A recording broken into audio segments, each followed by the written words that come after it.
The views and opinions and otherwise wisecrack remarks in this podcast are solely those of our highly caffeinated hosts. They do not represent the opinions of Fairchild Air Force Base leadership, the 92nd Public Affairs Office, or the United States Air Force. Any reference to commercial products, companies, or services does not imply federal endorsement. You've been warned. Boom, boom, boom, boom. Bada bing, bada boom. Come on, here comes the ready or not. And welcome back to The Boom, episode 5. I'm just wondering how many of you out there are lifetime listeners to The Boom. Lifetime being there's only been 5 podcasts, 5 episodes, but I think that's probably about 4 more episodes than I thought this thing would run. So, second episode without my cohort, Staff Sergeant DJ Ayers, so I'm flying solo again, and I've been told I may be a little long-winded. That being the case, I think this episode will be a bit shorter. I'm going to try and just kind of hit some headlines and some news, make a quick comment about it, and move on. That being said, let's get it started. And now the news, according to us.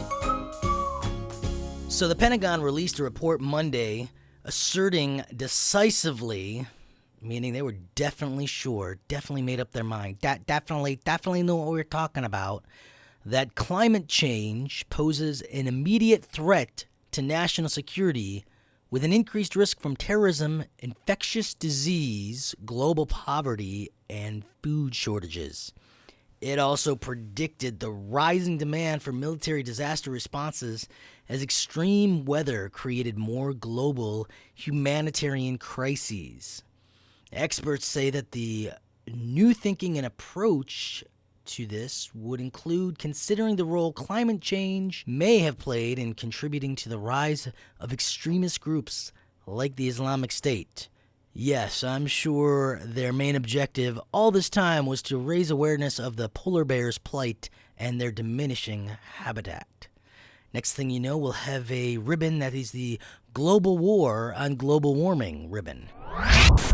And speaking of ribbons, just real quick, something that's kind of irks me and bugs me that I've noticed in the past few years, and some of you may agree with me wholeheartedly and some of you may not care at all.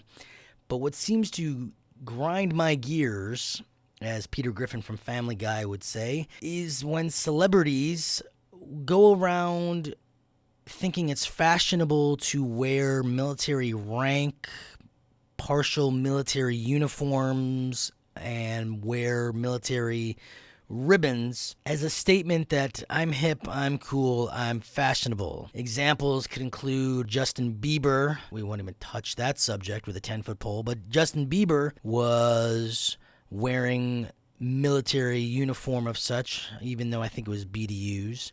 But I've also seen musicians and artists wear like the Marines ceremonial blues coat with rank. I've seen airman chevron sewn onto jackets, jean jackets, or leather jackets, or whatnot. Most recently, watching The Voice the other day, and I noticed the musician Pharrell was wearing military ribbons, all messed up, skewed up, not even in a straight line, on a pocket on his jean jacket. And to me, this just, I don't know, to me, I see it as a sign of disrespect. I see it as, oh, look, it's cool to wear these, yet there's no official support. I mean, maybe if someone were asked, hey, Pharrell, why are you wearing those ribbons on your jean jacket? He may say, oh, I've got a couple of guys I know in the Army or in the Marines, and I want to show my support for them. However, I'm not sure wearing obscure ribbons or rank or anything else like that shows any kind of support for the military. I see support for the military being our usual yellow ribbons or USO tours or donating to wounded warriors and speaking out in public service announcements, not wearing our uniform and accoutrement of our uniforms as a fashion statement. Well, we all love going TDY, especially if it's somewhere like Hawaii or Florida, somewhere nice and warm. But it would appear that these days TDYs aren't going to be looking so lucrative anymore. Effective October 1st, the Pentagon has made several revisions to the way that we go about paying for our TDYs. Across the board, per diem rates will be slashed for long-term TDYs, and you and I will have to pay a little bit more out of pocket for some things.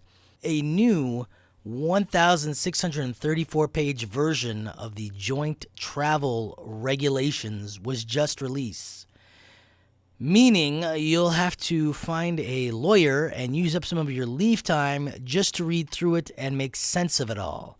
Over 1,600 pages of new regulations blows my mind, meaning there is so much legalese in there that it is so confusing down to the minutia of detail that I don't even know if I want to go TDY anymore. Not that I've gone TDY. I really, in my 10 years in, I think I've only gone TDY a number of times that I can count, maybe 3. One thing that they are definitely going to be cutting is your per diem rates. Any TDY longer than 30 days and you will see your rates cut. So basically between 31 and 180 days, you're only going to get about 75% of your official per diem rate for the area that you're in. Over 180 days, you'll only get 55% of the daily rate. So the longer you stay, the less you'll get paid. Now, here's the thing. If you're staying somewhere that is a definite tourist trap, or depending on the level of services that you are providing during this TDY, your per diem rates are going to be cutting into your going out for lunch or dinner rates with whomever you're going to be going TDY with, and there will be less in your pocket. But as there's less in your pocket, more will have to come out of your pocket, because we will no longer get reimbursed for things like laundry services, baggage fees, ATM surcharges. So anything like that, that also comes out of your per diem rate. So when you go to the ATM and you need to grab cash, because as weird as it sounds, in 2014, there are still some places that only take cash.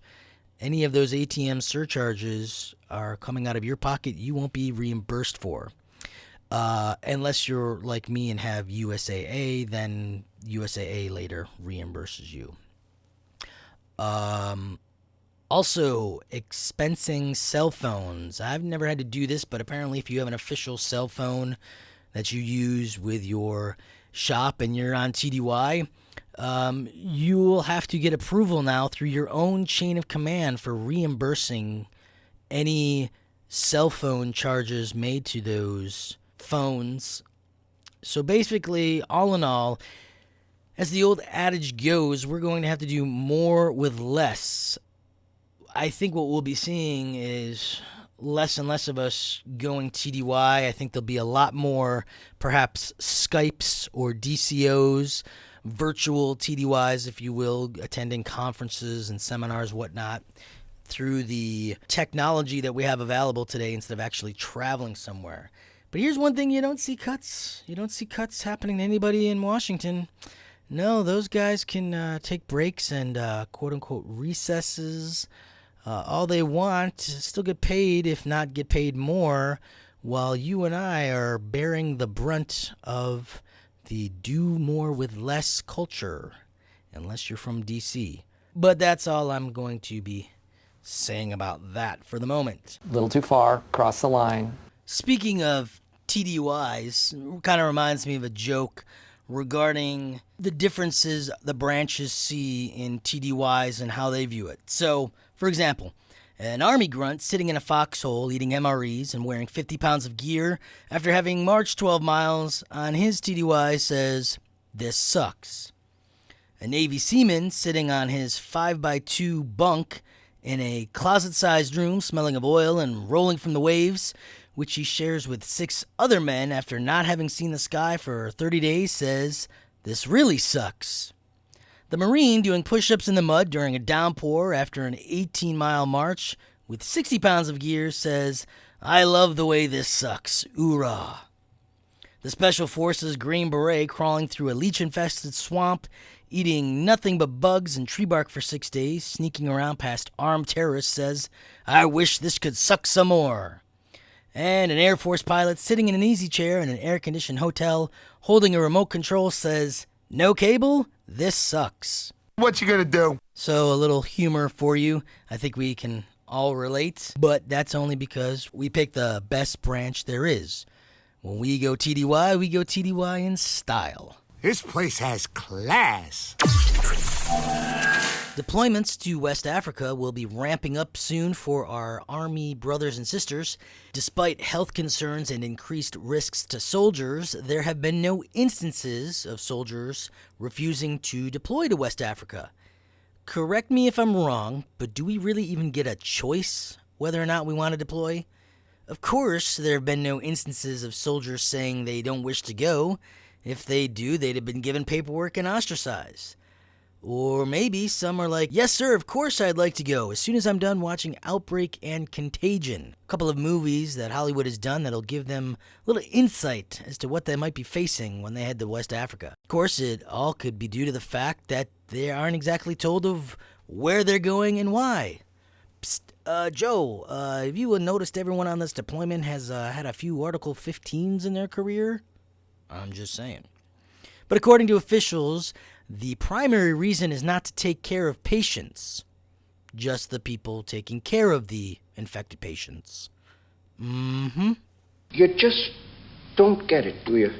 You don't. Well, we've gotten to the middle of October, and by now you've all succumbed to the fact that fall is officially here at Fairchild.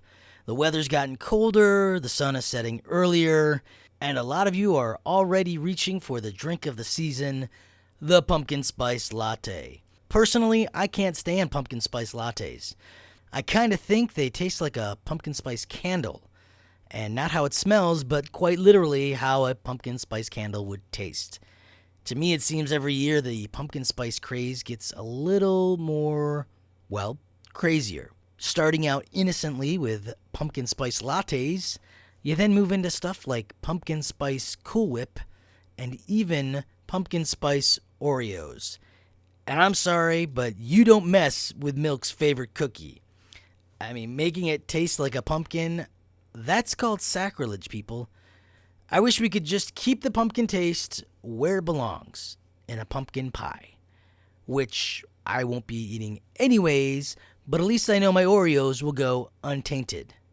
But I'll tolerate the pumpkin spice for now because it reminds us all of the fall, and fall means we're starting to move into the holiday season, beginning with Halloween. Now here's a story coming out of a town in California that could quite literally scare some of you half to death. In Bakersfield, California, a person or persons are dressing up as evil clowns. You know, the clowns from that really wacky B horror movie, The Evil Clowns from Outer Space, or something to that effect. Anyways, there are people dressed up as these evil clowns roaming through the towns in the San Joaquin Valley area of California. And they're not doing it during daylight hours, people. They are doing it when it is fully dark out in shadowy areas of the supermarket parking lots and alleyways. People have reported seeing these people or person fully dressed up in full clown regalia. I'm talking the big shoes, the bright pants and the suspenders and the puffy collar, the crazy hair, the crazy clown makeup now with like vampire-like teeth and just really evil, sadistic, Joker-looking looks on their faces, as well as carrying balloons. So for those of you who have seen Stephen King's It or these killer clowns from outer space, this is your worst nightmare come to life walking down your streets. Now, by the time police get the reports of these perpetrators scaring their residents half to death, the clowns are nowhere to be found. Now, what's interesting is one of the theories is that It is actually police officers dressed up in these scary costumes to enforce a curfew of sorts and or to ensure no hoodlums and there are no crimes on the street at night, which, quite frankly, I find is pretty genius until you get the person who isn't scared of clowns and isn't going to take that nonsense and starts beating this clown up only to realize it may be a police officer. Or it just may be your regular Joe Schmo having a laugh and getting into the spirit of things for Halloween. No need to worry about killer clowns from outer space when the Pumpkin Patrol is on duty. That's right, the Pumpkin Patrol will be in force again this year, but security forces needs all the help and volunteers they can get. The Pumpkin Patrol is basically made up of volunteers who walk through the neighborhoods of Fairchild, ensuring a safe trick-or-treating experience for all. New this year to the Pumpkin Patrol will be a ring toss and bobbing for apples around the neighborhood areas.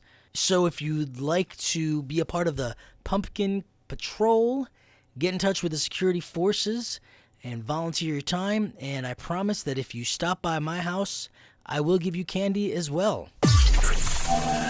Well, as we've been saying all month so far for October, we have so many different awareness campaigns running through the month of October. We've had Energy Awareness Month. We've had Domestic Violence Awareness Month.